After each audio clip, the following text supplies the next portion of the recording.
ಜಾಜಿ ಮಲ್ಲೆ ಸೂಜಿ ಮಲ್ಲೆ ಸಂಪಿಗೆ ಚೆಂಡು ರೋಜಾ ಹೂವ. ಬ್ರೋ ಈ ತರ ಮಾರಿದ್ರೆ ಯಾರು ತಗೋತಾರ ಬ್ರೋ? ನಿಮಗೆಲ್ಲ ಮೈಸೂರಿನ ಫೇಮಸ್ ಸ್ವೀಟ್ ಮೈಸೂರು ಪಾಕ್ನ ಇತಿಹಾಸ ಗೊತ್ತಾ? 1935ರಲ್ಲಿ ನಾಲ್ವಡಿ ಕೃಷ್ಣರಾಜ ಒಡೆಯರಿಗೆ ಏನಾದರೂ ಸಿಹಿ ತಿಂಡಿ ತಿನ್ನಬೇಕಂತ ಬಯಕೆ ಉಂಟಾಯಿತು.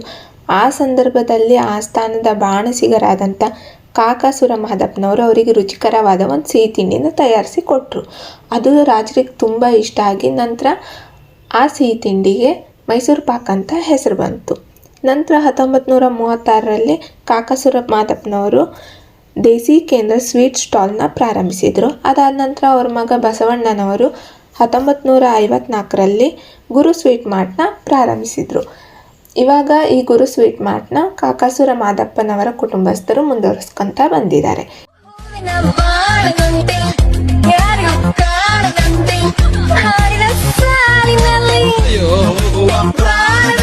ಸಂಡೇ ಸಂಪಿಗೆ, ಮಂಡೆಗೆ ಮಲ್ಲಿಗೆ, ಟ್ಯೂಸ್ಡೇ ಮತ್ತೆ ವೆನ್ಸ್ಡೇ ಥರ್ಸ್ಡೇ ಯೋಚನೆ ಮಾಡ್ತಾ ವೀಕೆಂಡ್